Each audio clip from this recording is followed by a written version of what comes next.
Unfortunately, a lot of businesses, when they first get started, don't go very far because, well, bottom line is most businesses fail in the first 5 minutes. Why is that? We're going to find out from the guy who's penned a book on that very topic. Paul Mendocha joins us now. He's a turnaround specialist, Zoom expert, and serial entrepreneur.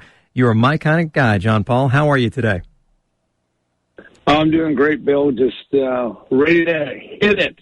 Love talking about business.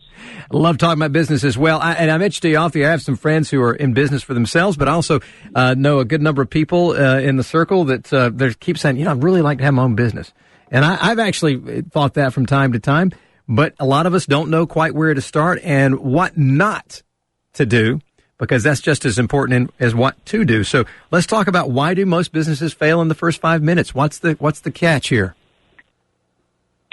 Well, the biggest reason, Bill, a business will fail is that they do not have a position in the market. So if you don't know where you sit vis-a-vis everybody else, everybody's got competition. You have competition, I've got competition.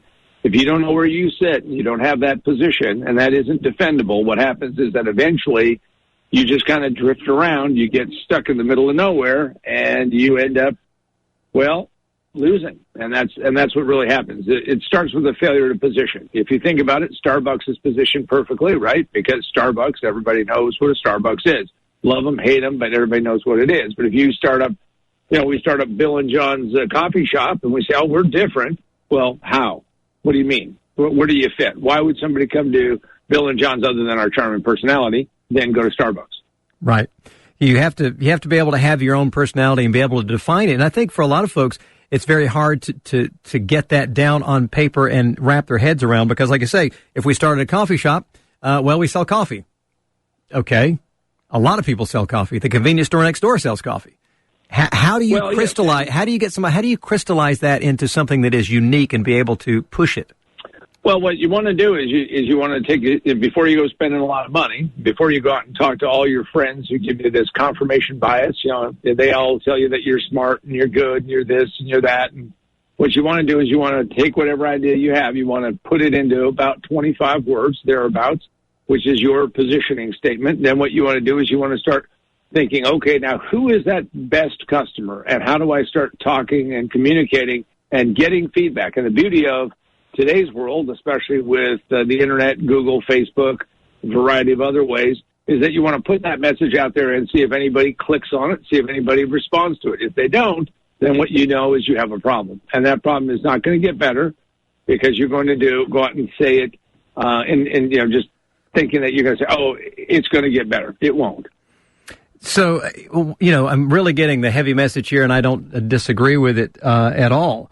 And that is, if you've got to be able to market yourself, you've got to be able to communicate with people and tell them who you are. You can't just put a sign up in front of the business and expect everybody to beat a path to your door. Exactly. Well, and this is the guys who work on my wife's van. Okay, they ran into a problem during the pandemic, which is nobody knew that they were open. They were open. And I said, well, fellas, what's your plan every day? Well, we get in about 7 o'clock. One gets in before the other. They put on the pot of coffee, put up the steel roll-up doors, and flip on the open sign. And, that's been their method 17 years. They built the business word of mouth. Problem is, the pandemic hit. Nobody knew that they were really open. I didn't know they were open. I stumbled across that they were there, and I said, I didn't even know you guys doing anything. And they said, no, we never shut down. We're essential workers. I said, well, how do you communicate with people? Psychically? How do you actually get that message out there? So, you've got to be able to actually tell people, and that's the interesting part, is that, in this over-communicated world, we've got to tell people about this. And so whatever your message is, you're going to live with that message. And that's the other key, is that most people will end up with a position one way or the other. However, businesses then will find out they don't like the position that they've ended up stumbling into. And that means they've got a conflict in the business that they're stuck to. Yeah, not a good thing. Paul Mendocha is our guest this morning. Book is Most Businesses Fail in the First 5 Minutes, and we're talking about that very topic right now. What are some other things if somebody is, let's take it from two directions here. One, I've had my business going, like the one you just pointed out, and I've had it going for years, and I've been fairly successful, but I really want to take it to the next level. What do they need to be able to do to really firm that position and know how to mine it and get the most out of it? understand that your biggest asset is your customer base. And how do you go back and talk to your customers? And that doesn't necessarily mean you start just sending them coupons. Or what you need to do is you need to establish a better relationship with them and continuously talk to that audience, because that's the way the world works. You're talking to your audience every single day. Well, how do you do that? And today it's easier than ever before. In some ways, barriers are lower, but you actually have to have that message. You have to say that message. And you have to keep honing it over the years. That's the part that I find fascinating, is that somebody will think it's a set and forget. We sit down, we write it out, we're done. Nope, you got to keep working on it. Yeah. Okay. So I'm just starting out, and we just talked about that a moment ago. Just starting out and trying to get that message out. I talked to another person who does a similar thing that you do, but he's very much into just the strict marketing, is what he has, a marketing firm.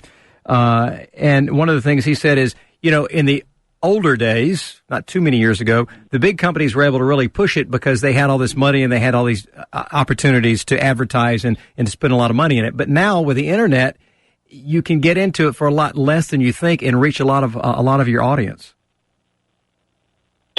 If you don't have a big budget, what you have is you have digital shoe leather, as I like to call it, which means that you can go out there and you can now start telling the world about what you do.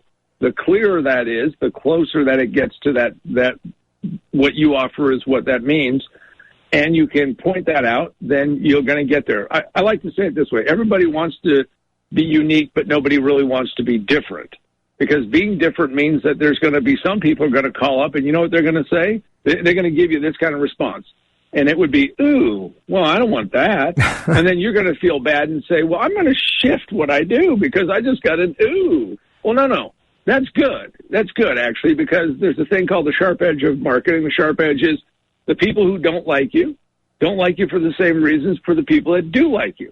And this is why when I meet people and I go out and I'm doing speaking and I say, and I bring up Starbucks as an example, I'll get a group of people in the audience, every single audience, that will say, I hate Starbucks. And I go, you know what? They don't want you. You don't want them. And they're not suffering because you're not going there, because a lot of people are. Because, like you say, do you find that people who don't like a product are more apt to speak up than people who do?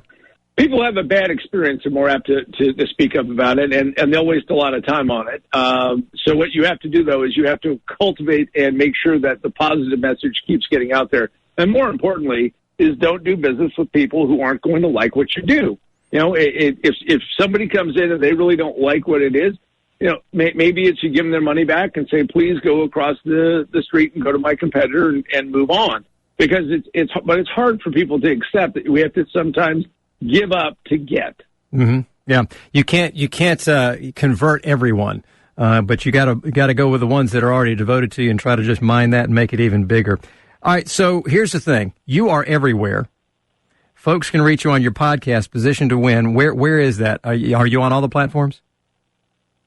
I'm on all the platforms. They can also go to positiontowinbook.com, positiontowinbook.com. Bunch of good free stuff there. They can take a positioning test. They can put in some questions. They can find some other things.